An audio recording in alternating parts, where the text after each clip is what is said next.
मेरा नाम मोहक है और मैं डरता नहीं हूँ। ये कंट्रोवर्सी बहुत सारे यूट्यूबर्स और एएनआई के बीच में आई एम श्योर कुछ दिनों से आपने सुनी ही होगी। आज के सेशन में मेरा मकसद ये नहीं है कि मैं आपको बहुत सारे फोटोज दे के बहुत सारी चीजें बताऊं, बल्कि आज हम असली यानी रियल मुद्दों पर चर्चा करने वाले हैं, जहां पर मैं आपको कुछ ऐसी चीजें डिस्कस करना चाहती हूं आपके साथ जो कोई और डिस्कस नहीं कर रहा है। क्या है पूरी कहानी ये शायद आपने सुन लिया होगा, पर क्या एएनआई सच में ऐसा कर सकता है? क्या वो इतना भारी 40 लाख 50 लाख किसी पे 15 लाख इतने भारी भारी जो है चार्जेस लगा सकता है? हमारे देश का कानून क्या कहता है और यूट्यूबर्स सही हैं या फिर एएनआई? ये भी हम आखिरी में जो है डिस्कस करने वाले हैं। तो शुरू करते हैं आज का सेशन। ये पूरी स्टोरी हम सबको पता है कि एक कॉपीराइट स्ट्राइक से शुरू हुई थी, जहां पर एक यूट्यूबर के चैनल पर एक कॉपीराइट स्ट्राइक एएनआई ने डाला। एएनआई ने उनसे डिमांड किया, जब इस यूट्यूबर ने एएनआई से बात करी तो एएनआई ने उनसे बहुत भारी पैसा डिमांड किया, 40 लाख 50 लाख। और सिर्फ ये एक यूट्यूबर की कहानी नहीं है, बहुत सारे यूट्यूबर से, किसी से 10 लाख, किसी से 15 लाख, किसी से 20 लाख, किसी से 40-50 लाख एएनआई जो है डिमांड कर रहा है। ये पूरी कहानी है। इसको बहुत सारे यूट्यूबर्स इंक्लूडिंग मोहक मंगल, जिसका मैंने आपको फोटो दिखाया, इसको बोला है कि एएनआई इस तरीके से पैसा एक्सटॉर्ट कर रहा है। ये इनका एक नया बिजनेस मॉडल हो चुका है, जिस तरीके से ये पैसा लोगों से ले रहे हैं। इन्होंने बहुत सारे एग्जाम्पल्स भी पहले दिए, बहुत सारे एग्जाम्पल्स भी दिए कि ऐसा नहीं है, कॉपीराइट स्ट्राइक इन पर पहले नहीं हुआ है। आईसीसी द्वारा भी कॉपीराइट स्ट्राइक बहुत सारे लोगों पर लगाया जाता है, बट वो इस तरीके से लाखों पैसे नहीं मांगते हैं। या तो वो वीडियो को बैन करने को कहते हैं, यानी प्राइवेट करने को कहते हैं, या फिर उस वीडियो से जितना भी पैसा जनरेट होता है वो हमें भरना पड़ता है आईसीसी को, या फिर जो भी कॉपीराइट स्ट्राइक मारता है उसको हमें भरना पड़ता है। इस तरीके की जो हरकत है या इस तरीके का जो काम है जो एएनआई ने किया है, वो पहली बार जो है इतने सारे यूट्यूबर्स इसके खिलाफ है, ऐसा उन यूट्यूबर्स का कहना है। आज हम लॉ पर ज़्यादा फोकस करने वाले हैं, तो लॉ पर ज़्यादा फोकस करने से पहले थोड़ा सा एएनआई के बारे में और इसका बिजनेस मॉडल क्या है उसको हमें समझने की ज़रूरत है। एएनआई, हम सबको पता है, ये सिर्फ एक न्यूज़ एजेंसी नहीं है, बल्कि ये बहुत सारे न्यूज़ एजेंसीज को न्यूज़ वीडियोज़, इस तरीके की क्लिपिंग्स जो है वो सप्लाई करती हैं। इसलिए एएनआई बहुत ही ज़्यादा फेमस है, क्योंकि वो सिर्फ अकेली एक ऐसी ऑर्गेनाइजेशन नहीं है जो अपना कंटेंट यूज़ करती है। हमारे देश में बहुत सारे न्यूज़ चैनल्स एएनआई का ही कंटेंट यूज़ करते हैं, पर वो एएनआई से खरीदते हैं। कॉपीराइट का मतलब ही यही होता है कि आप किसी का भी कंटेंट यूज़ तो कर सकते हो, पर उसकी परमिशन आपको चाहिए होगी या उसका सब्सक्रिप्शन आपको लगेगा। अगर आपने बिना सब्सक्रिप्शन के, बिना परमिशन के, बिना अथॉरिटी के अगर आपने किसी का भी कंटेंट, कोई स्क्रिप्ट, कोई क्लिप यूज़ करी, तो आप पे कॉपीराइट स्ट्राइक आ सकती है। यहाँ पर मैं आपको बता दूँ, एएनआई का जो मंथली सब्सक्रिप्शन है वो 6 लाख तक जाता है, काफ़ी महंगा है। और इसके अलावा और अगर कोई डिजिटल राइट्स चाहिए तो और 50% एक्स्ट्रा भी लगता है।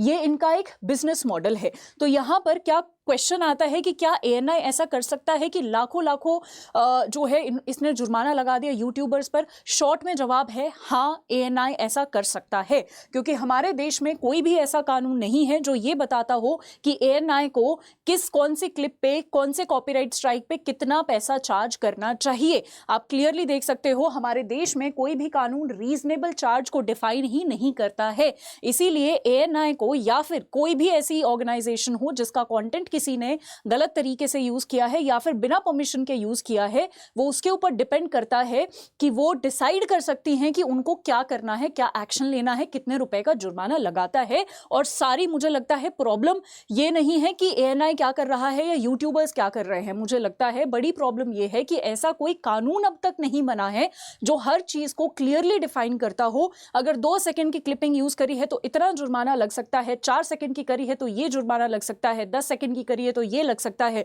स्क्रिप्ट उठाई है तो ये लग सकता है, वीडियो उठाई है तो ये लग सकता है, इमेज उठाई है तो ये जुर्माना लग सकता है। इस तरीके के कोई भी क्लियर कानून हमारे देश में नहीं है, और आई थिंक ये एक मेजर प्रॉब्लम है।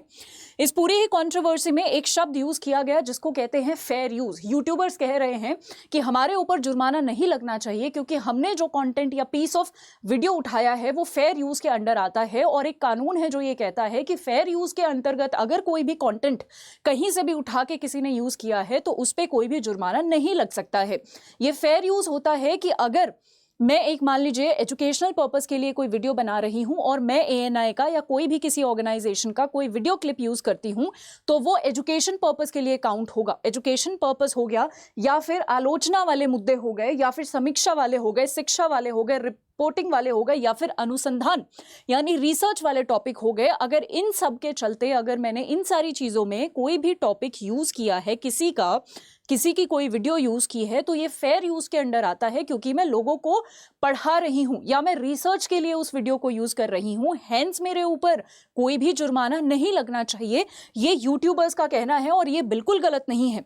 मैं यहां पर बार बार ये रिपीट कर रही हूं कि एएनआई लॉज के अगेंस्ट नहीं कर रहा है कुछ भी, और यूट्यूबर्स जो बात कह रहे हैं वो भी कहीं ना कहीं सही बात कह रहे हैं। तो दोनों, जब ऐसी सिचुएशन आ जाती है कि दोनों पक्ष सही होते हैं, तो क्या किया जाए, तब बीच में आता है, और आना भी चाहिए हमारे कोर्ट्स को, हमारी लीगल अथॉरिटीज को, ताकि ये जितना भी ऑनगोइंग कंफ्यूजन है उसको क्लियर किया जा सके, ताकि ये जितने भी वेग कानून है जहां पर क्लैरिटी नहीं है वो किए जा सके, ताकि हर एक केस का कोई ना कोई डिसीजन अच्छे से लिया जा सके। क्योंकि असली प्रॉब्लम जो है हमारी वो यही है कि हम कंटेंट क्रिएशन, आजकल सब लोग कंटेंट क्रिएटर बनना चाहते हैं। ये जो कंटेंट क्रिएशन वाली जो इकोनॉमी है या फिर ये जो पूरा इंडस्ट्री है, ये माना जाता है कि 2030 तक ये 10 लाख करोड़ पहुंच जाएगी। तो जब इतनी बड़ी इकोनॉमी है, उसके लिए इतने बड़े, इतने क्लियर कानून अब तक हमारे देश में क्यों नहीं है? इससे पहले भी आपने सुना होगा, रवीश कुमार पर,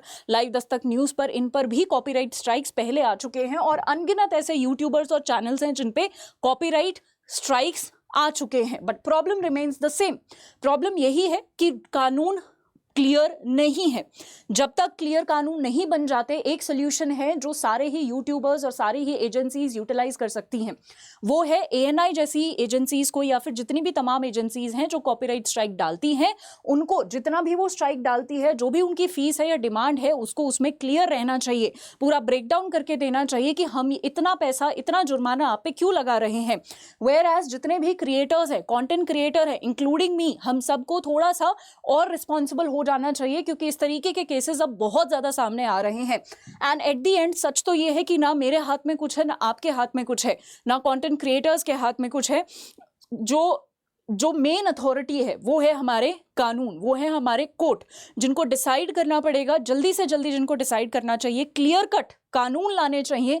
जो पुराने कानून हैं उनको अपडेट करना चाहिए, और क्लैरिटी होनी चाहिए कानूनों में कि किस तरीके से हम इन मुद्दों को डील कर सकते हैं। क्योंकि वो समय आ गया है जहां पर कंटेंट क्रिएशन एक बहुत ही बड़ी इंडस्ट्री बन चुकी है, धीरे धीरे और भी बड़ी इंडस्ट्री ये बनेगी। तो इसके लिए सख्त कानून और क्लियर कानून आना बहुत ही ज़्यादा ज़रूरी है।